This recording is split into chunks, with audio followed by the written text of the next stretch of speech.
Newcastle Scientific Supplies operates from this building in Anderton Street, Islington. The company sells laboratory equipment wholesale to groups such as hospitals, universities and BHP. Property owners nearby want the company to move because it's operating in a residential area. They believe there's also a safety risk. Oh, well, if a fire breaks out or anything like that, it could cause serious health problems. Lord Mayor John McNaughton agrees the company should be moved as quickly as possible so residents can live in the street without fear. But being assured that there are no dangers is one thing. Assuring the resident community nearby that there are no dangers when they've got to live next to it is another matter.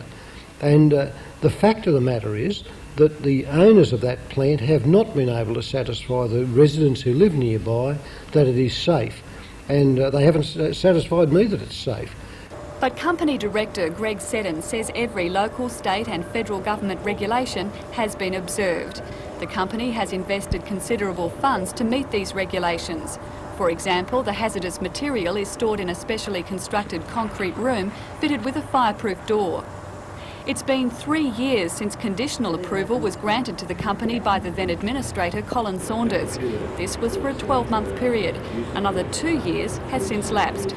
Council has prepared a report in response to the residents' objections. It's understood it's against the business remaining, even though a fire inspector agrees the company has complied with all safety standards. It's evidently a matter of principle that hazardous chemicals should not be stored in a residential area. Council will consider the matter tomorrow night.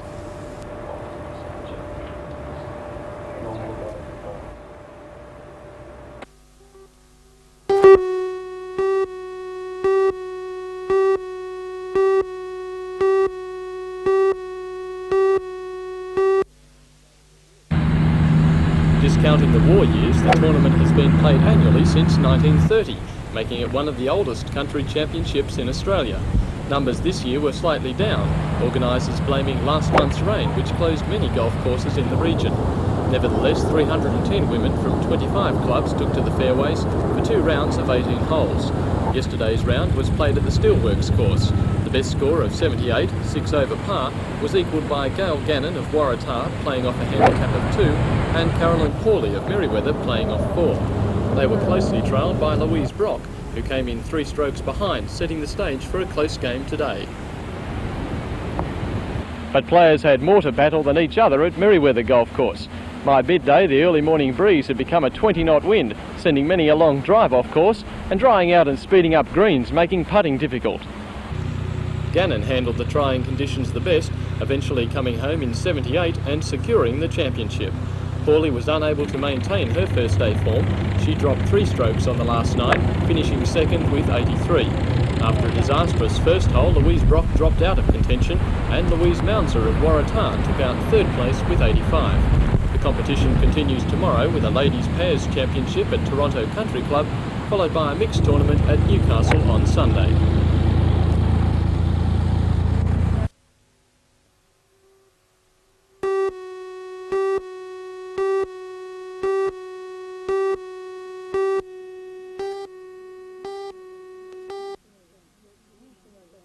Usually I don't tell people I'm deaf. I let them talk to me for half an hour and then realise that I'm not intellectually impaired, and that usually helps a lot because it tends to change a lot of people's views.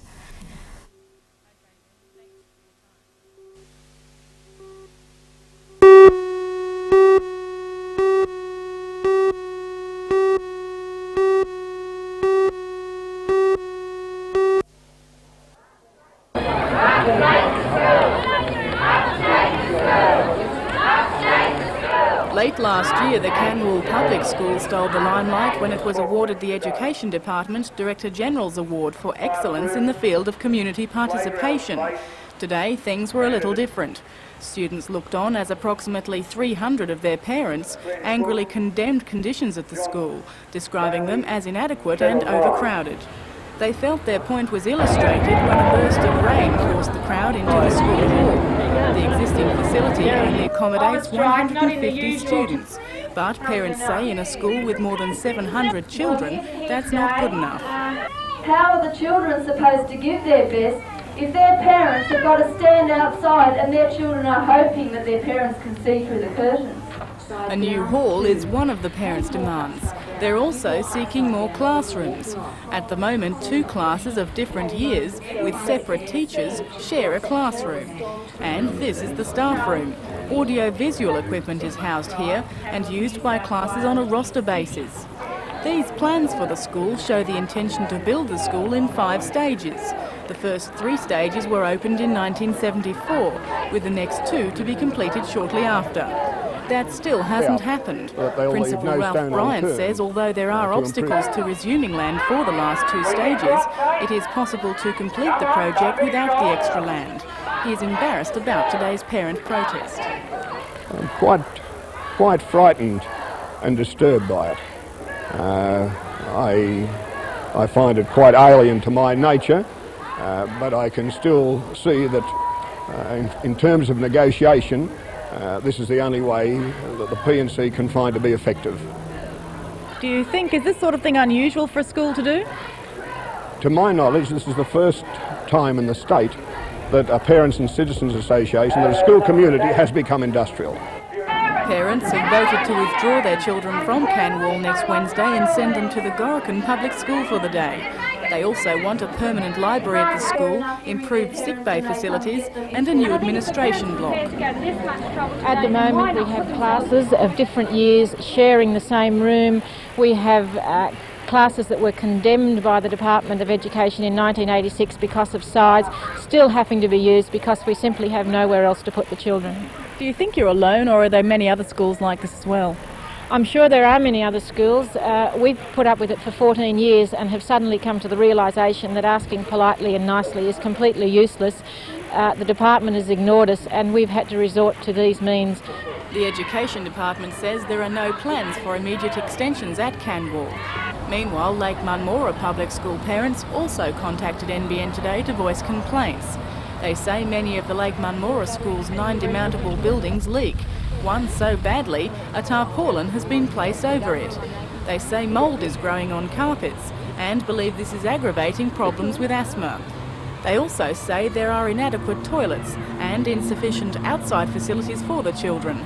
8 outdoor benches, 8 tables and 8 chairs for 324 students. The parents plan to meet with the district school inspector tomorrow and hold a public meeting on Monday night. And if we can't come to some sort of satisfactory negotiations, we're withdrawing our children. The Education Department says cyclic maintenance work has begun and the demountable covered by a tarpaulin will be repaired as soon as parts are available. A spokesman says the school has made no claim for extra toilets or playground seating facilities. NBN was refused permission to go onto the school grounds to investigate the parents' claims. Belinda Borisar reporting for NBN News.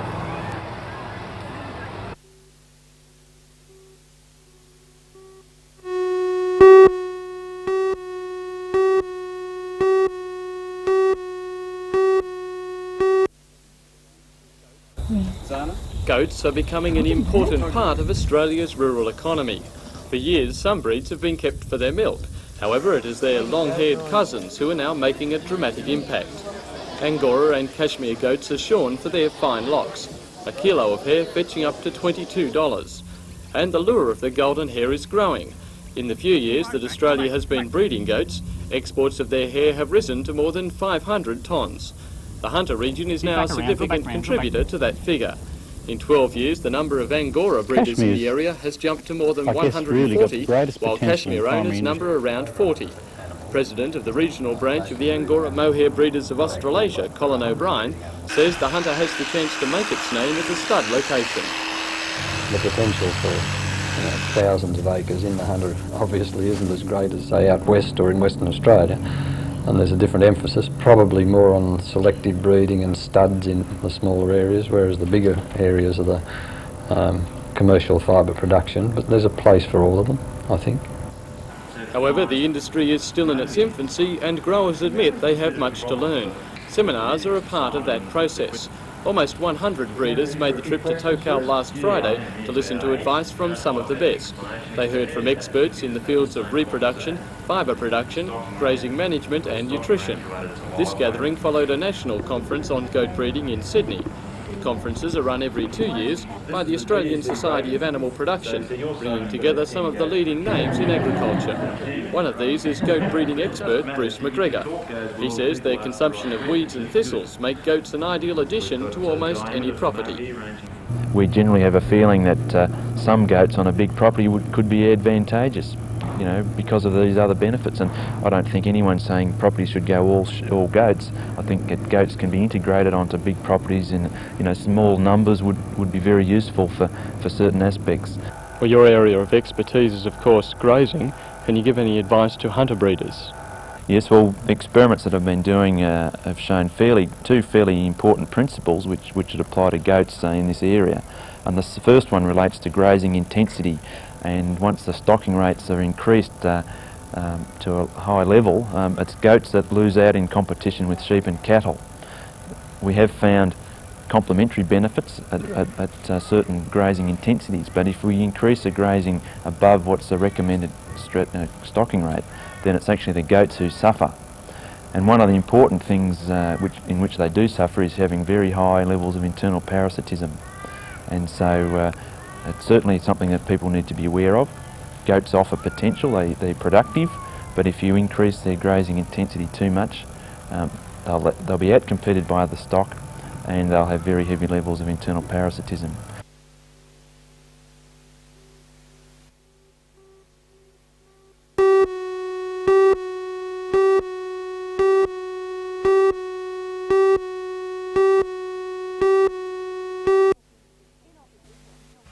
In opposition, Health Minister Collins made no secret of his dissatisfaction with health administration. Now in office, he's poised to sweep a new broom through the system.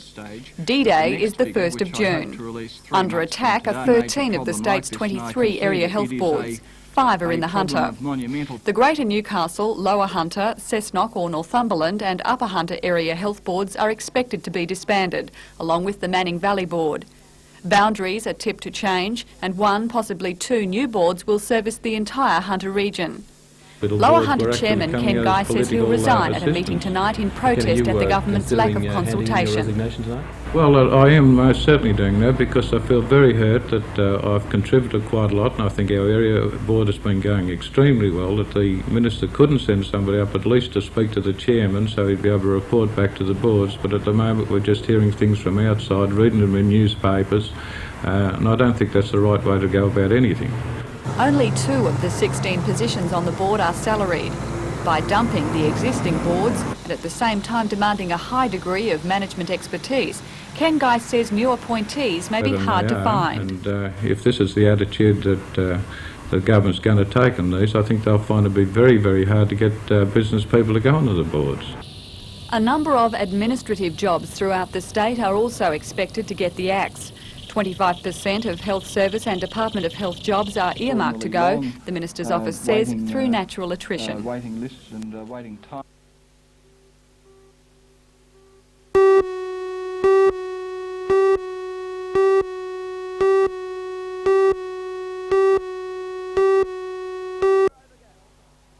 Narrow the gap. In tonight's news at 6, controversy over the sacking of Newcastle's Mike Johnson from the Australian basketball squad for the Seoul Olympics.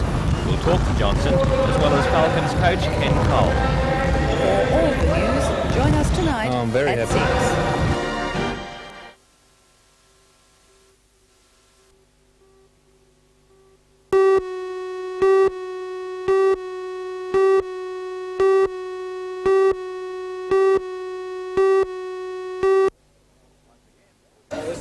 Once again, organisers have had to turn down nominations. This year, 130 players were accepted, with 60 being turned away. Lining up in the men's open division will be the state number 5, Steve Martin, and last year's runner-up, David Farley of East Maitland. In the A-grade division, Nelson Bay's Steve Brown will be back to defend his title. The state's number 1 women's player, Nikki Solon, is also competing and will be out to retain the open title she won last year. Play begins tonight from 7, with matches all day tomorrow and Sunday, with the final scheduled to start at 6:30 Sunday night.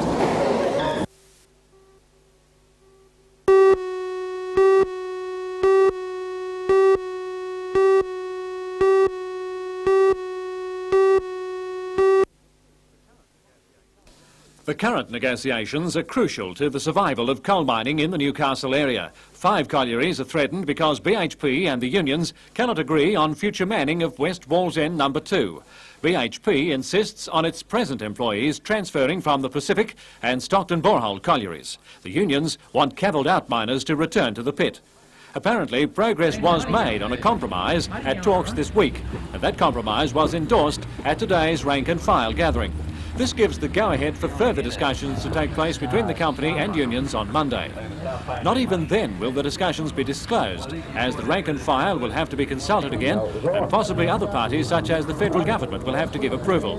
Coal and Allied Limited has already foreshadowed the closure of Stockrington and Wallsend borehole collieries, but it's hoped agreement from BHP to buy West Wallsend No. 2 will enable them to remain open also.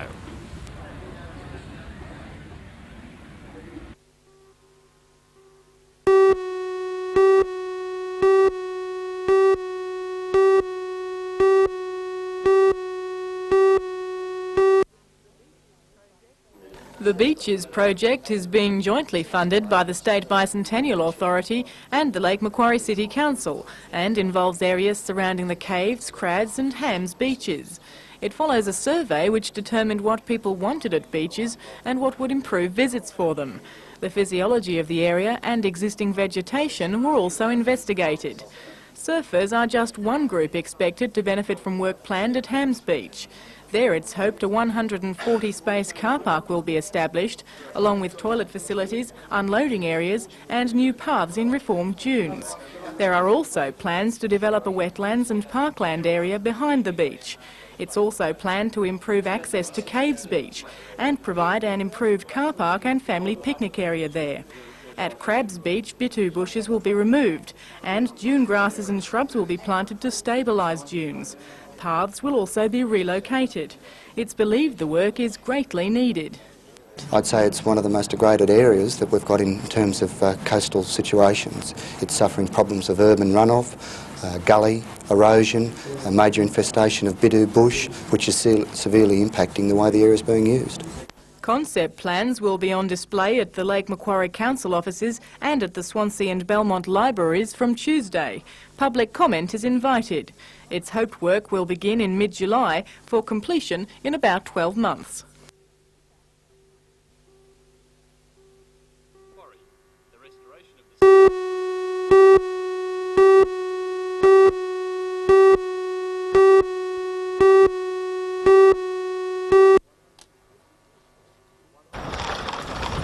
150 years ago, British soldiers in charge of convicts lived in a stockade on this site. But for most of its recent history, Stockade Hill has been neglected and overgrown, scarred by the remains of a convict quarry. The restoration of the site was one of Maitland's major bicentennial projects, made possible by grants totalling $140,000 from the Bicentennial Authority and thousands of hours of work by volunteers and the council. Today, Maitland celebrated the transformation with a parade featuring local organisations and community groups. No procession would be complete, of course, without an array of vintage transport and a Scottish pipe band.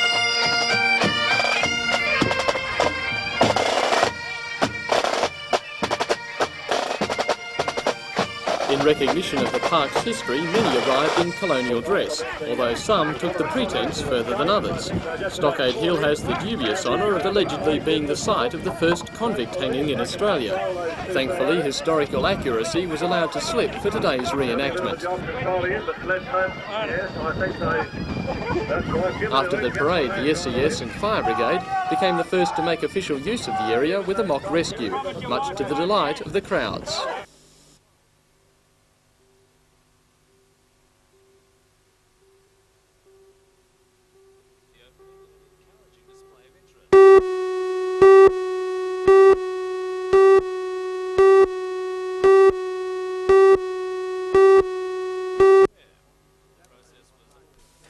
Tavaland Proprietary Limited wants to build the 31-storey tower as part of the proposed $100 million Civic redevelopment. The tower would be built on the corner of Hunter and Derby Streets and, according to council, would be easily let. A number of major tenants have already made firm expressions of interest in the high-quality office space. But the project has not been without its critics. A public meeting a week ago opposed the tower and called on council to delay any approval until suitable commercial and conservation studies had been completed. A special council meeting tomorrow night is expected to hear a Lord Mayoral minute calling for the immediate display of the project's plans and models, and a public access meeting on June the 14th. Chamber President Peter Rundle says the development means jobs and represents a vital turning point for the city. I think if we miss this opportunity, the next opportunity can be a long way down the track. And let's not forget, we need development. Development creates jobs. I believe if we don't get this, and I understand that if we don't get this development, it will go into state.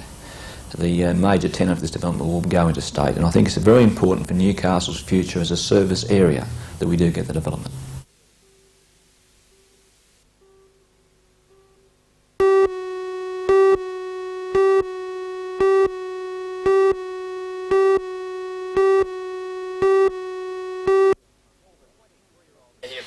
For the 23-year-old equestrian competitor, his selection for the Games is the first time he's made a national team.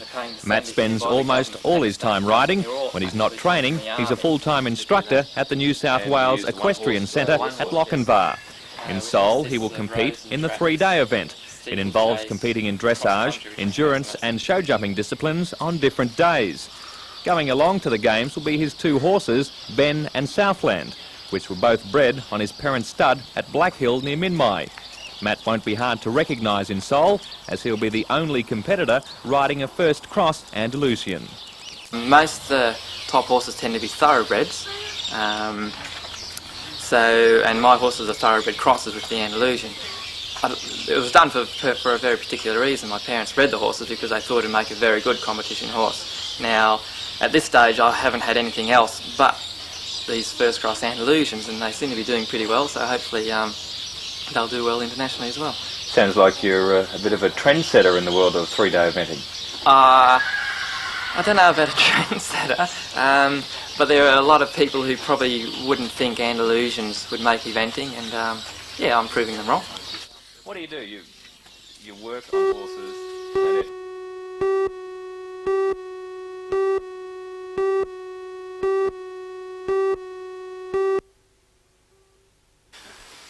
This week, is Newcastle ready for a high-rise development? The plans are on the board for a 31-storey tower in the middle of the city as part of the Civic redevelopment. A storm of protest has erupted over the plan. Some say it's vital for the future of Newcastle. Others condemn the concept, saying it will scar the cityscape. Here are the pros and cons.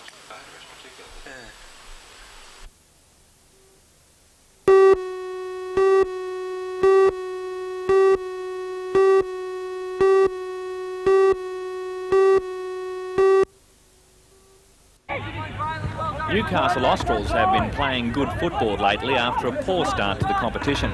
They haven't lost a game for nearly 2 months and have recently scored top wins over leading teams.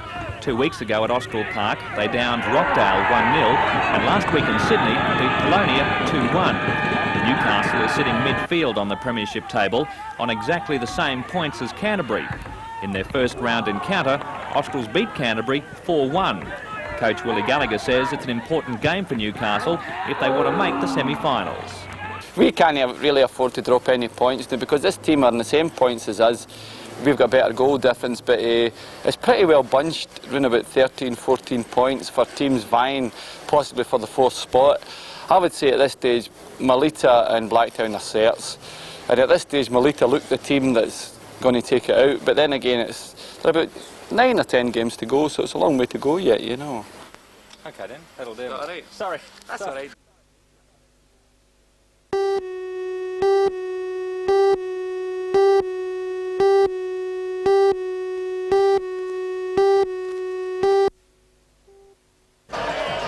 Tonight in the news, a stormy miners' meeting at Cessnock today moved towards a possible resolution to the current coal crisis. A BHP plan to amalgamate 2 mines at the cost of 100 jobs may see West Wallsend No. 2 working again. But the meeting was not without division amongst the rank and file. Details tonight. For all the news, join us tonight at 6.